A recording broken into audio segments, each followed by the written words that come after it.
Baseball fans, it is time once again for another episode of Planes, Trains, Buses, and Ballparks.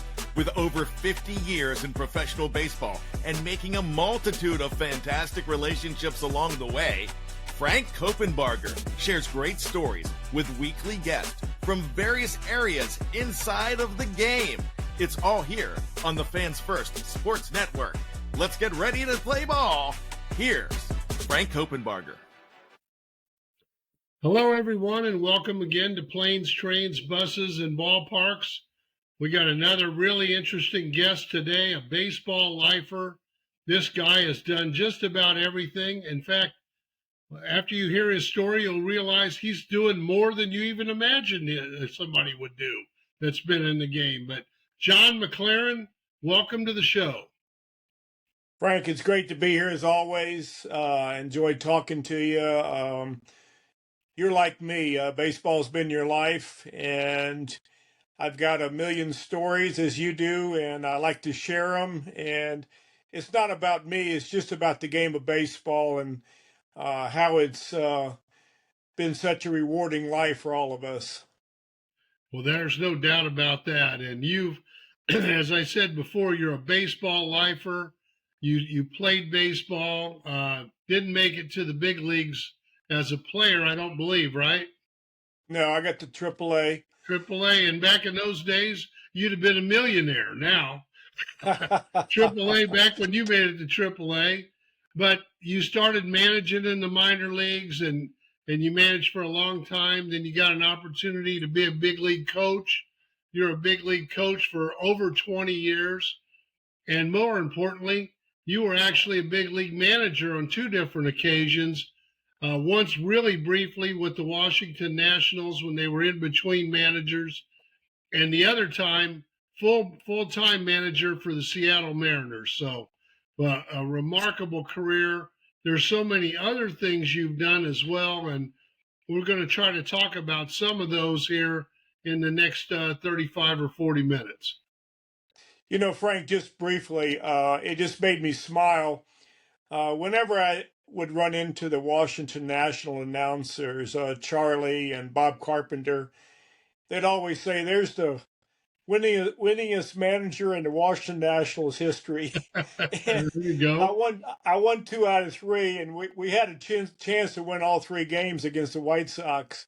And I just want to tip my hat to Bob Carpenter. He retiring, and what a career! What a fella! Yeah.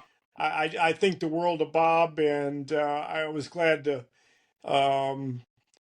just talk to him for the 2 years I was with the Nationals. He was a super guy. He and I were actually together in St. Louis many years ago. And in fact, his sister was a longtime administrative assistant to the general manager of the St. Louis Cardinals. So that may be, in fact, how he kind of got his foot in the door originally. I never knew that. I'll be. Yeah. Yeah, she was there over 50 years herself. So, Wow. but Bob was a broadcaster in St. Louis doing Cardinal baseball. And then, he did a lot of college basketball and stuff like that, and ended up getting that great opportunity with the Nationals when the club moved there, and just retired, in the last month. And they had a really nice send-off for him. It was good to see that. Really good. So, Mac, let's talk about something that I know is near and dear to your heart, baseball internationally. And we're going to try to touch on some of the experiences you had. I know that you were a coach for Team USA in the inaugural World Baseball Classic, which was held in 2006. In fact, going to be another one in the spring of 2026. You were also the manager of Team China in 2 other World Baseball Classics. And I know you've done a number of clinics internationally. Talk about that a little bit, if you would. I think I need to just tell people how I got involved in international baseball. I was one of the first people to sign with the Toronto Blue Jays November 1st of 1976, and I was really torn in this playoff. I was with Toronto Blue Jays for 14 years, and I was with the Seattle Mariners for 12. And I won't tell you who I was rooting for, but I was kind of rooting for both teams, both organizations. And I was in instructional league in 1977 with the Blue Jays, and Pat Gillick called and asked if I had a passport, and I told him no. He said, "Go get one." And long story short, it was my first uh, international event. I went with the national team from Canada to Nicaragua and was their pitching coach. And the reason he sent me there was we were supposed to go to Cuba for an exhibition series, and it got called off. But that was my introduction to international baseball, and I fell in love with it. And so I'm managing in the minor leagues with the Blue Jays, and Epi Guerrero's our international guru in Dominican. Terrific person. He's a Hall of Fame scout, no question. And I always told him, if you ever hear of an opportunity in winter ball, I'd like to go. And the next year he tells me, he says, I've got a job for you in Barranquilla, Colombia. And I went there for 2 years, and I had Willie McGee on my team. Oh, wow. How about that? And I loved Willie. I tell you what, just a ball player, terrific guy, quiet guy. You know him better than me, but I loved Willie. And there was a lot of great players in Colombia in those 2 years. And then I went from there and ended up going with Jim Beecham, coaching in Venezuela, ended up taking over the team in Lara in Barquisimeto and managed and coached there for 5 years, and went to the Tiburones in La Guaira for 2 years. And I believe I was the last manager Ozzie Guillen ever played for. So one of my favorite players, never short on words. But, from there, I just, whenever there's an opportunity international, I would take it. And I did 6 years in the MLB academies in Europe, 4 in Italy, and 1 in Amsterdam, and 1 in Germany. I've done Poland the last 2 to 3 years, along with Dennis Cook. I've enjoyed myself.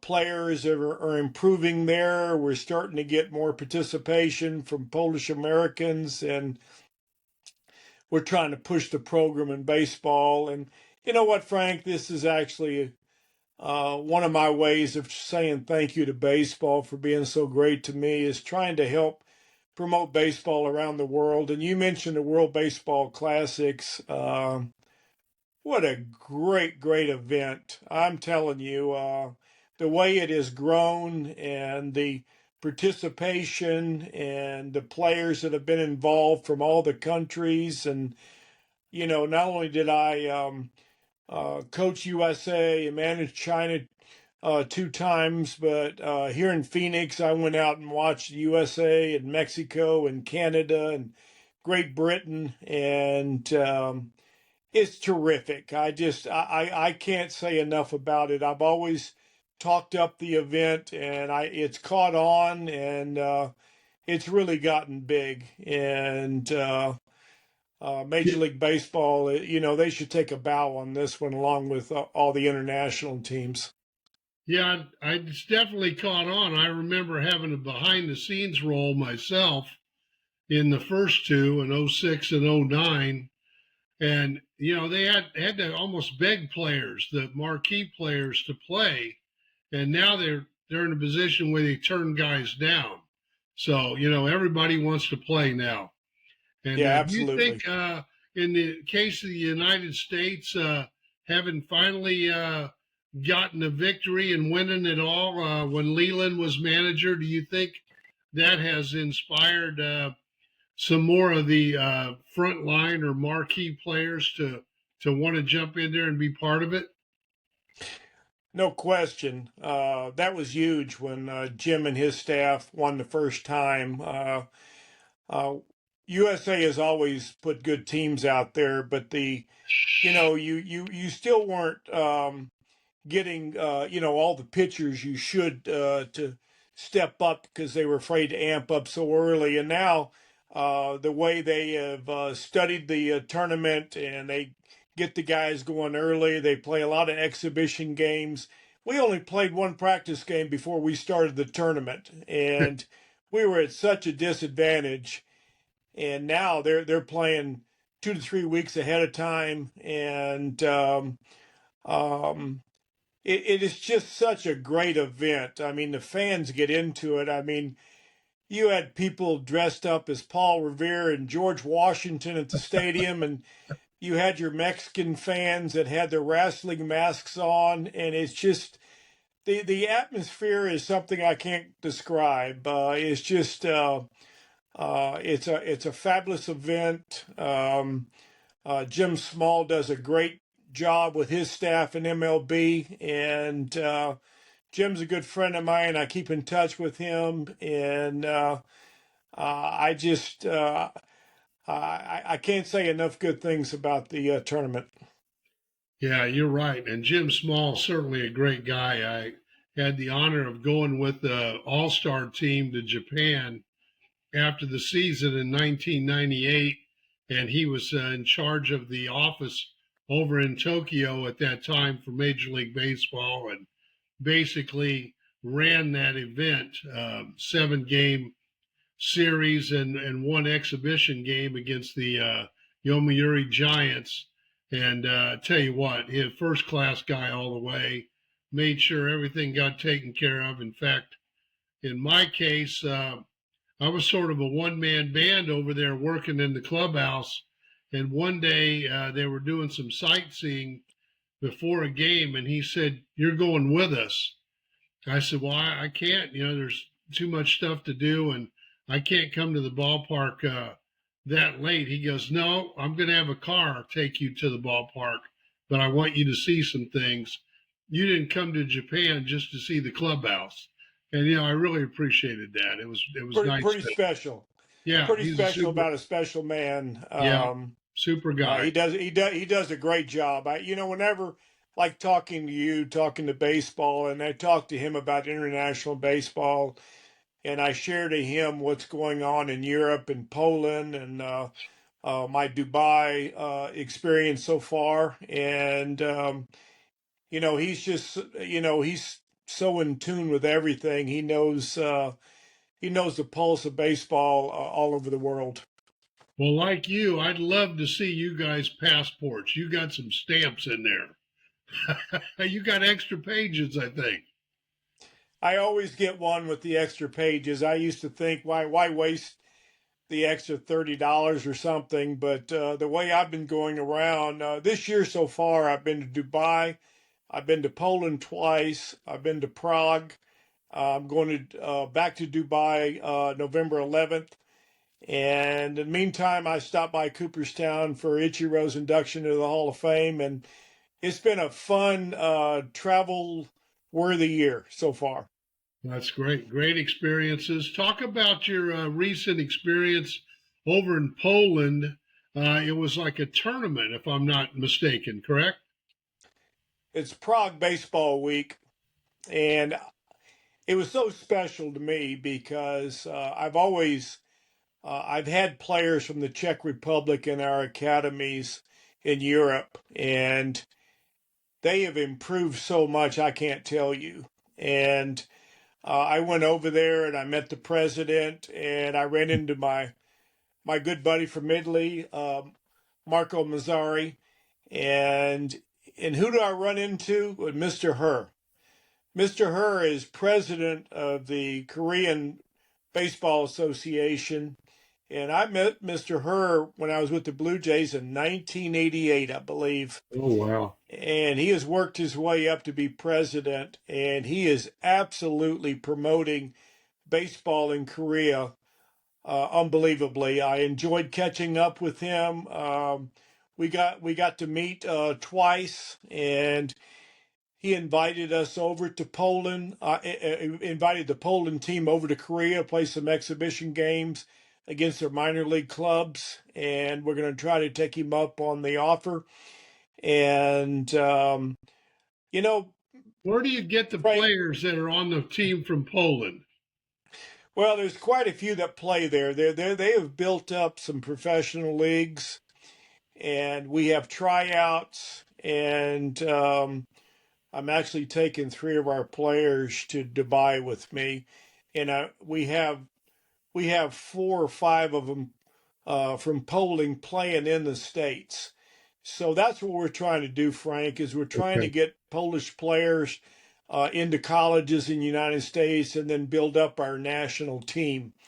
And it's working out pretty good. We got a businessman in Chicago now, named Paul Bragle, and he does a great job, not only promoting the program but putting up money to help us. And Who finds we're the players? we're so excited about the direction we're going. Who finds the players that comprise the roster? Do you Well, guys do that, or?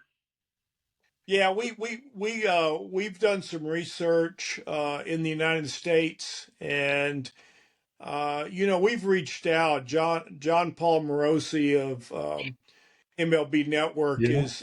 he has Polish roots, and Greg Lazinski and AJ Prudinski and John Dobowski, a guy we have in New York, does a great job recruiting players. And, we had 4 or 5 that came over to Poland to go to Prague.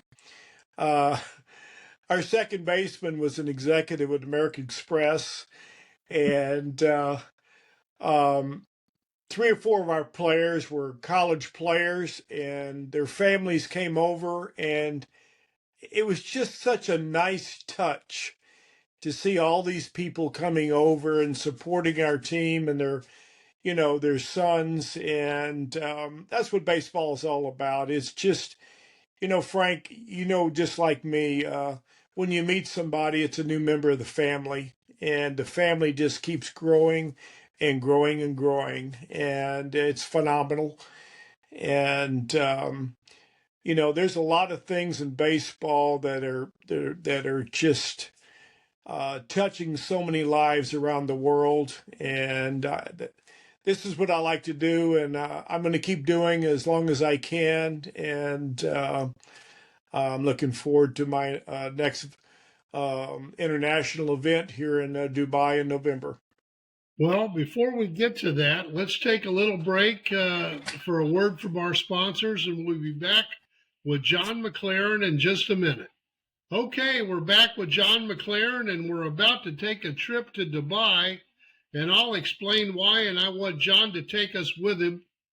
And here's what's going on for you fans that may not be aware. The last couple of years, there has been an organization has formed a league in Dubai called Baseball United. And they've played some what I would call introductory series over there over the last couple of years. John McLaren is the manager of the Arabia Wolves, one of the teams over there in the league, in the Baseball United League. And they're playing out of Dubai. And John, I want you to take us over there with you, explain all about the league, how it came to be, who the owners are, and we'll talk about the upcoming season, the first actual season of baseball over there, and maybe some of your players. So you take it from here. Well, let me just mention a couple of our owners. Barry Larkin, Albert Pujols, Mariano Rivera, Adrian Beltre, Felix Hernandez, Nick Swisher, Didi Gurias, Robinson Cano, Matt Barnes, Ryan Howard. Who am I missing here? Jair Jurgens. Yeah, Jair is one of them. We got phenomenal owners. Yeah, some They Hall love of base. Famers They on there. love base. They love baseball, and we're trailblazers. The first time we went over there, we played a 2-game exhibition with 2 teams. I managed one, and Dennis Cook managed one. And And we where did used you play the games? we played the game in the cricket stadium. And Murray Cook, who is the absolute guru of building fields all around the world, converted their cricket stadium into a baseball field, and it was beautiful.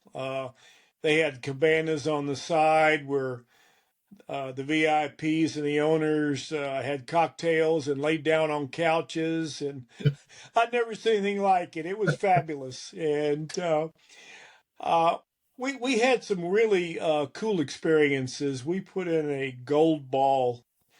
It's an option for the manager. He can use it 3 times during the game, and if you got the gold ball in play and there's a home run hit, you double your runs. If there's 3 men on base, you get 6 runs, and that's what happened. The Panda hit a Pablo Sandoval hit a 3-run homer. They got 6 runs, and then in the bottom of the ninth, Didi Gregorius hit one right against the fence, which would have been a grand slam. We'd have won. So it put a little excitement into the game, and I think 3 times is too many during the game. I think maybe 2, that you could do it, but it was a nice touch. We had a great event. We went back in February, played 3 games, and we have a lot of ex-major leaguers. We have AAA players. We have independent league players. We have players from all over the world, Frank. I'm taking 3 from Poland. We got 1 from Finland. We got a couple from Italy. My catcher's from Germany. Another catcher from Mexico. Japan, we're bringing several players. So this is an absolute international event. Oh, wow. We have a couple from South Africa. We're bringing 2 in from the Philippines. So Cachet is our top guy, and really a hard worker. I mean, Does he find the players for you? Actually, Eddie Diaz does that, and Okay. Carlos Mirabal, and they do a great job. Like I said, Rob Scano is on my team. He's been at every event. I mean, this tells you what this guy is all about. He actually came from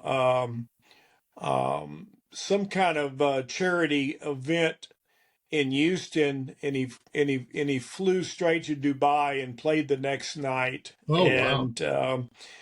And his father is one of my coaches, Jose Cano. And Jose pitched in the big leagues in the late '80s for the Houston Astros. Okay. A lot of people don't know that, but you can tell why Robinson's a terrific guy, because Jose is just top notch. And my coaches are Hector Barrios, who used to be with the Phillies in the minor leagues. Yep. He's got Chapman on the side right now. That's one of his pupils. And I got Stephen Larkin, who is Barry Larkin's brother. I got Cash Beecham, who is Jim Beecham's son. Yeah. And terrific staff. We're all excited.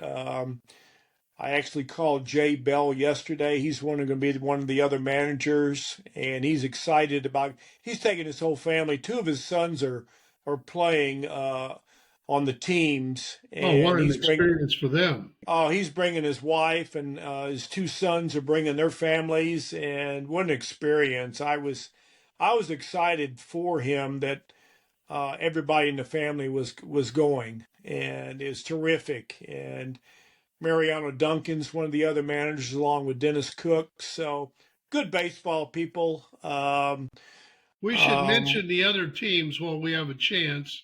In addition to John's Arabia Wolves, we have the Mumbai Cobras, the Mideast Falcons, and the Karachi Monarchs.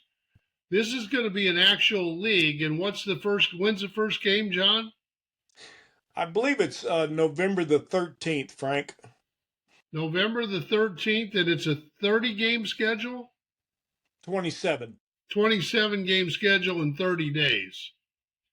So it's going to be great. And do you think at some point this might end up being like a winter league destination as the league grows and continues to play more games and maybe a couple month long season? Do you think organizations will start to send players over there? Is that something the league hopes happens, or what? How do you see it?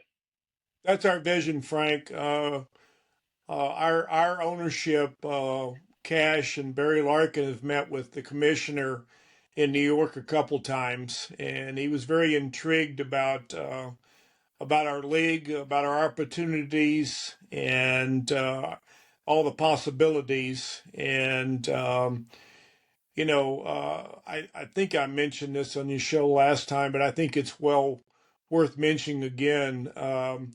We had a meeting in Cincinnati when we first started, and one of our guys that knows everything in the world, analytic type guy, he says, do y'all realize there's more baseball fans in the United States? And I kind of stepped back a little bit. I went, you got to be kidding me.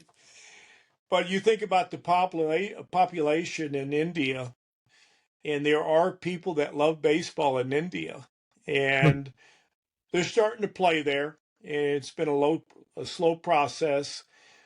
Just like MLB has promoted baseball in China, you don't have to promote it in Japan and Korea and Taiwan because they've been playing baseball there a long time. But Right. China has really picked up playing baseball. MLB has got involved with India. Saudi Arabia is another country that we're getting involved with. And the possibilities are endless. I'm happy to be part of it on the ground floor going forward. I love the people I work with. You have to love traveling to do the things that I've done, and I love traveling. And I'm just, I'm looking forward to see how far we can go. And just talking to all our people. There's so many things going on behind the scenes, and I'm just excited about where this could end up. Every day I see a new post on Facebook of another sponsor that's the league sponsor, whether it be food or electronics or whatever it might be. It's growing by the day. You can tell that. The second part of it is, what about the television coverage? I've been reading that the games are going to be available to watch. Is that in the United States? Will people be able to watch this like on the internet, or do you know? Oh, absolutely. Yeah, we were on the first two times we went over there. I believe the number is 132 countries that we stream to, Wow. and we're out there. Like I said, this is a well orchestrated team effort led by Cash, and he's in Japan right now. And I'm like you, when I opened Facebook up the next morning, and I said, "Oh wow, Cash is in Saudi Arabia. Oh wow, The guy Cash gets jumped over to around. Japan. Oh, he's in Korea." But he's relentless, and with him leading the charges and with Eddie Diaz leading our baseball division, Well, along with our talk ownership. about Eddie Diaz's baseball background, because some fans may not understand who he is and what he's done. This man is a Renaissance man. This guy was born in the Dominican, very, very intelligent man, very patient man. And I think I need to tell you how we met. I was managing in the minor leagues with the Blue Jays. I was in Instruction League in Dunedin, Florida. And we stayed at the Ramada Inn right there, Frank, as you know, right across the street from Countryside Mall. Yeah. And I would have lobby duties. And I'm in the lobby, and there was this young player in there every night. And I got to talking to him. and he played with the Cleveland Indians, and we had a working agreement with Cleveland Instructional League. And we just talked baseball every night. He was a nice kid. He was conscientious. He reminded me of myself when I was young, just baseball, baseball, baseball. And I enjoyed talking to him, and it was Eddie Diaz. And years and years and years and years and years go by, and then we run into each other, and I asked him what he was doing, and he's won 3 or 4 Caribbean World Series for Mexico. He's managed in Dominican, Mexico. He's been a boxing promoter. He's been an agent. So everything. He I talked to the Tampa Bay Rays, and he ends up becoming our international guy and running our complexes and signing players. And it's just we've just had a great relationship as the years have gone on. And like talking baseball with you, Frank, I enjoy doing it because we have so many past experiences with so many great people and characters, and baseball is about telling stories, and that's one thing that I've been blessed with. I love telling stories, and the guys at the golf club, they love for me to tell stories about Lou Piniella and King Griffey Jr. and A-Rod and Edgar Martinez, and I enjoy telling the stories. I've got some good stories, and that's one of the pleasures of all the experiences in baseball. Just the people you've met, and I've met 6 presidents, and I couldn't have done that without baseball. I mean, it's just a terrific opportunity, and it's opened a lot of doors for me, and I appreciate everything, and I'm looking forward to just keep pushing forward, and that's what we're doing. Well, me too. And as I've said before on this show is definitely based on relationships and experiences. If I didn't have that, I wouldn't have any guests. So I'm very fortunate to have met so many people in my life in the game. And thankfully, nearly all of them have said yes to coming on. And it's been great having you on. Before I let you go, they built a ballpark now in Dubai. You won't be playing at the cricket grounds anymore. Talk about the ballpark. Did a really nice job. It's a turf field. We have trailers as clubhouse right now. They built offices on the side. We have nice stands. We had good turnouts the last event we had in February. We had a lot of military, which was really, really gratifying for me to see them in the stands. So U.S. military? Yes. Oh, yes. Great. And it was awesome.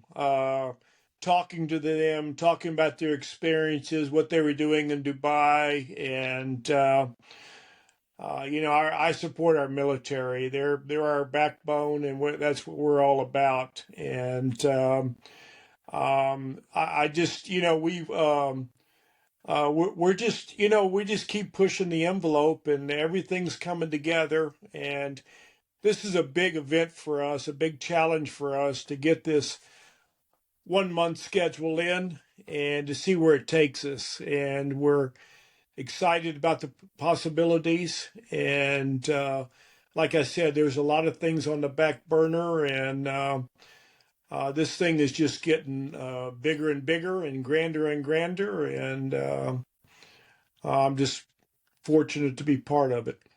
So what's the time difference? You're in Phoenix right now. What time is it in Dubai as we speak? You know? Let me look here real quick, Frank. I got it right here on my phone. And in Dubai, it's 9:27 at night. 9:27 at night. So 1:27, 8 hours ahead. What time the games start, Mac? Are they like 6 o'clock? 7 o'clock? 7 o'clock. 7 o'clock. Okay. So you start at 7. That means it's going to be noon here. in the East. So I'll be watching. I'm going to tune I in. appreciate it. I appreciate it. Can we go on the Baseball United website to find out television information? Absolutely, absolutely. I tell you what, we've come up with some great merchandise and caps and T-shirts, and I mean, this thing is the whole ball of wax. I mean, they have thought of so many things. I just see them how they're unfolding events and the way they promote. They really do a great job of promoting social media and Cash and a couple of the other fellas that are involved with the board. They have been former executives with Procter and Gamble, so they know what it's like to run a corporation. Yeah. And this is very businesslike. It's extremely organized, and I've told people that Cash reminds me of Pat Gillick. Well, that's a great compliment because he might be the smartest guy I ever knew. Pat's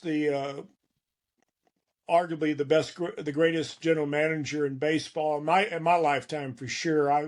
I worked with him over 20 years with playing in the Houston organization and Toronto Blue Jays and Seattle Mariners, and his resume it doesn't take a backseat to anybody. And there's a reason why he's in Cooperstown.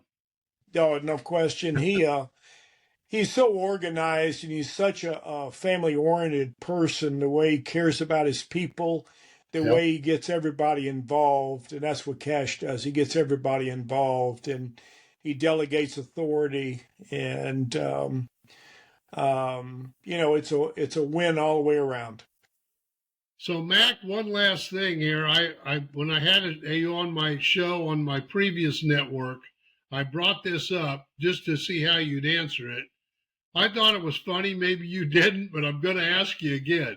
So now I want to set the scene. Jair Jurgens, former big league pitcher, is on the mound, and he's struggling, and you go out to take him out of the game. You're the manager of the team. You might be onto something that's never happened before. If he doesn't like your decision, could he fire you right out on the field? Well, let's go a little bit further. The general manager of my team is Felix Hernandez. So all right. He's one of my former players, and I said, "Dang, big dog!" I said, "You're my boss now." He goes, "No, Mac, you're always the boss." But going back to Jair, I talked to him twice about taking him out of the game because as a manager, you were always thinking the health of your players number one, always. Right. And I told him, I said, I think you've reached your pitch limit. He said, no. He says, I finally got good rhythm and good tempo, and I'm getting them out. He says, let me go. And so I went to him again. I said, look, in good conscience, this is over the top for me. He says, Mac, I'm not going to pitch anymore. Probably. He said, let me go. And I'm just thinking to myself, I've never done this before, and I probably never will again. But he gave us some great innings, and it took us, past the sixth inning, and then we went to the bullpen. And it was lights out. And Mac, you got to keep your job, man. You did the right thing. Yeah, I've never had an owner on my play for me, so it was a new experience. I wish you a lot of luck over there. I'm really curious to hear how it all goes. So we'll catch up when you get back. So mid-November, baseball fans, I know you think the World Series is the end, but for John McLaren and the Baseball League, the Baseball United League, and his Arabia Wolves, they're just getting started. So that's all I have for today. Mac, thanks so much for joining me. And remember, fans, please like, follow, and subscribe to the Fans First Baseball Network. And thanks for tuning in. Thanks, Frank. Enjoyed it. Thank you for listening to another episode of Planes, Trains, Buses, and Ballparks with Frank Coppenbarger. Tune in next week for another great episode on the Fans First Sports Network.